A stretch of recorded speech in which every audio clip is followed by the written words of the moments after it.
안녕하십니까.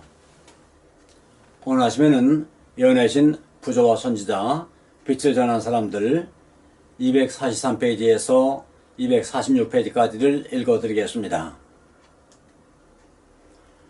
어머니는 아이를 3개월 동안 감춰두고 길렀다. 그러나 더 이상 아이를 안전히 보호할 수 없음을 알고 그 여자는 갈대를 만든 작은 상자를 준비하여 물이 스며들지 않게 역청과 나무지를 칠한 다음 아이를 거기 담아 하숫과 갈대 사이에 숨겨 놓았다.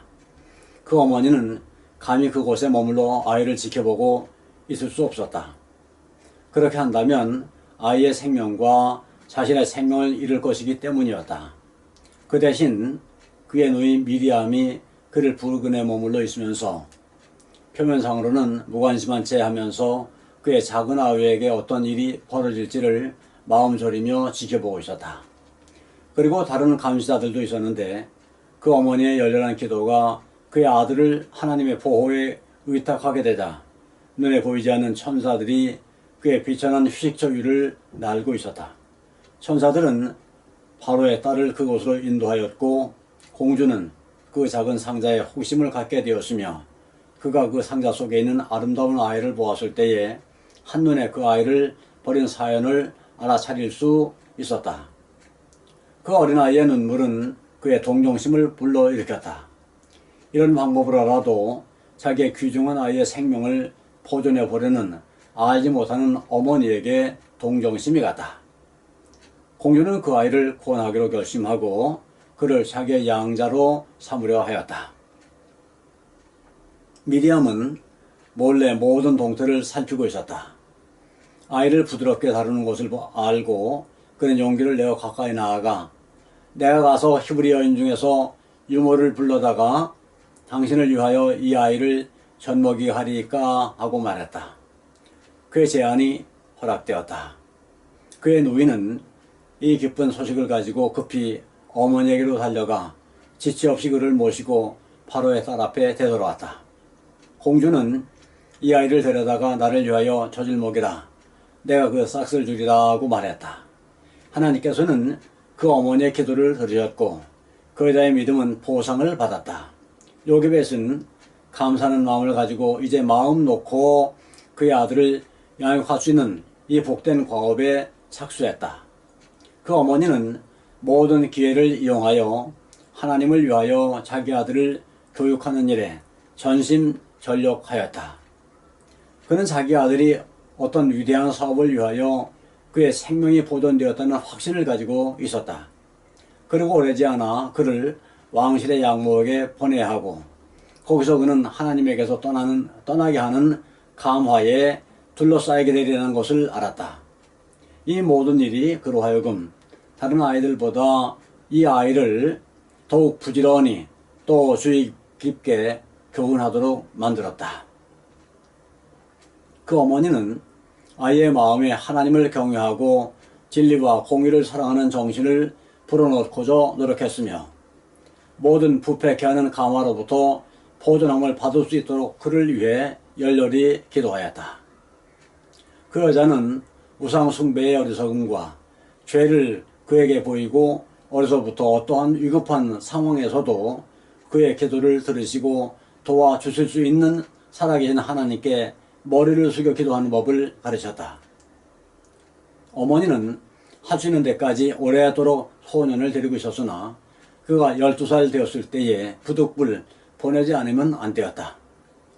그 아이는 보잘것없는 오두막집에서 왕궁, 곧 바로의 딸에게 옮겨가서 그의 아들이 되었다.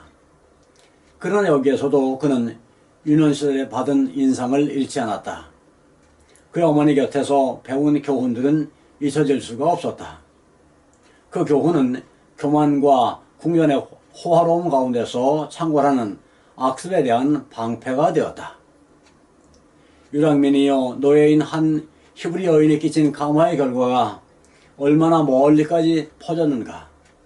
장래의 모세의 전생에 곧 이스라엘의 지도자로서 그가 성취한 위대한 사명이 그리스도인 어머니의 사업이 얼마나 중요한지를 증거케 해준다. 이곳에 맘먹을 수 있는 다른 일은 없다. 자녀들의 운명의 상당한 부분이 어머니의 손에 달려있다. 어머니는 마음과 성품을 개발시키는 일들을 다루고 있으며 이 세상을 위해서뿐 아니라 영혼을 위해 일하는 것이다. 그는 선악간에 싹이 돋고 열매를 맺을 종자를 심고 있다.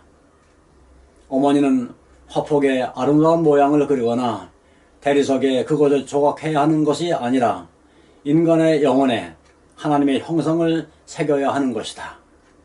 특별히 그들의 어린 시절에는 자녀들의 품성 형성에 대한 책임이 어머니에게 있다. 한창 개발되고 있는 마음에 주어진 인상은 평생 동안 그들을 떠나지 않을 것이다.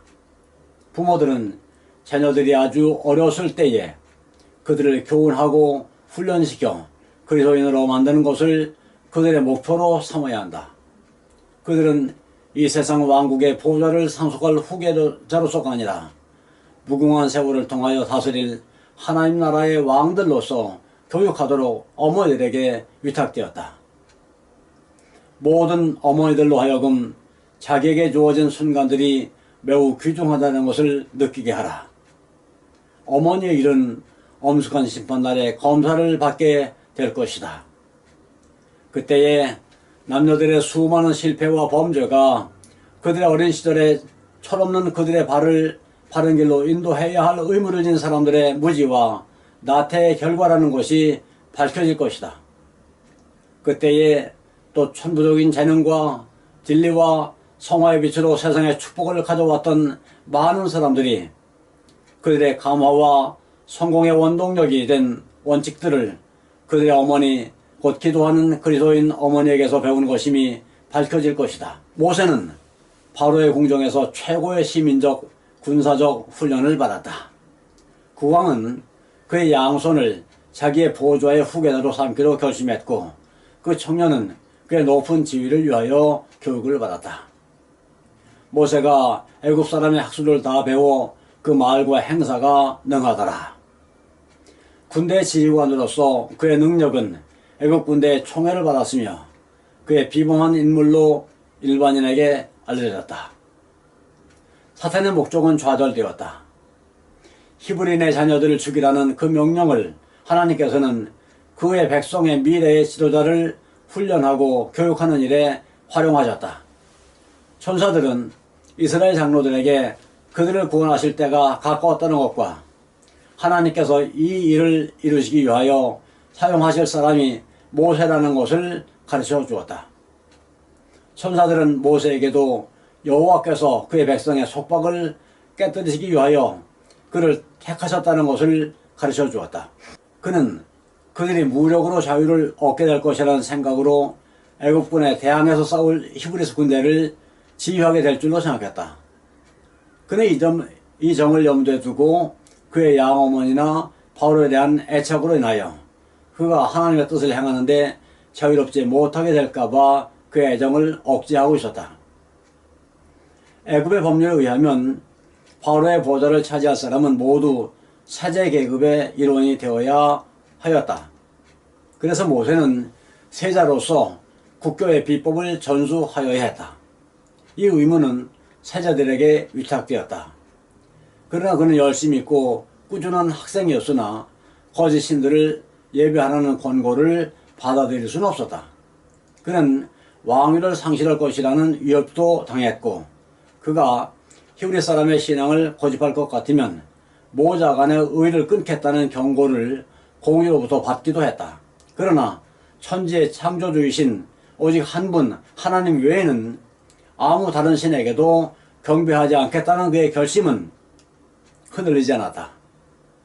그는 사제들과 예배자들에게 감옥이 없는 대상을 미신적으로 숭배하는 일에 어리석음을 보이며 따졌으나 아무도 그의 변론을 논박하거나 그의 목적을 변경시킬 수 없었다. 그러나 그의 높은 지위와 그가 왕과 백성들 양편에서 받는 총애 때문에 당분간 그의 확고부당함은 묵인되었다.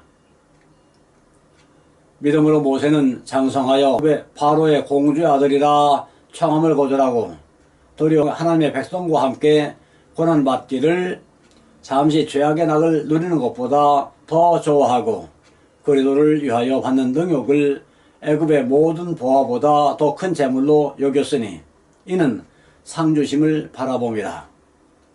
모세는 세상의 위인들 중에서 더욱 뛰어난 자리를 차지하고 당대의 가장 영광스러운 나라의 궁정에서 빛을 발하고 그 나라의 권세의 호를 휘두르기에 적합한 사람이었다.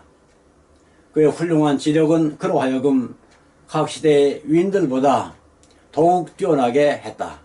역사가요, 시인이요, 철학자요, 군대 장관이요, 입법자로서 그와 견줄 사람은 아무도 없었다.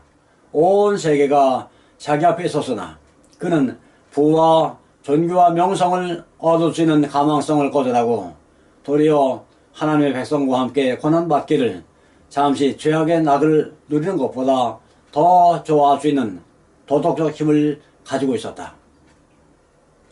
겸손하게 순종하는 하나님의 종들에게 주어질 최후의 보상에 관하여 가르침을 받은 모세에게는 세속적 이익은 아무런 가치가 없었다.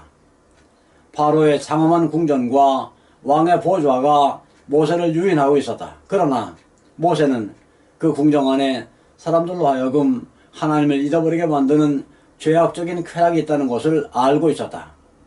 그는 호화 찬란한 궁정 저편에 곧 군주의 왕관 저편에 있는 죄로 물들지 않는 나라에서 지극히 높으신 분의 성도가 받게 될 지극히 높은 영광을 바라보았다.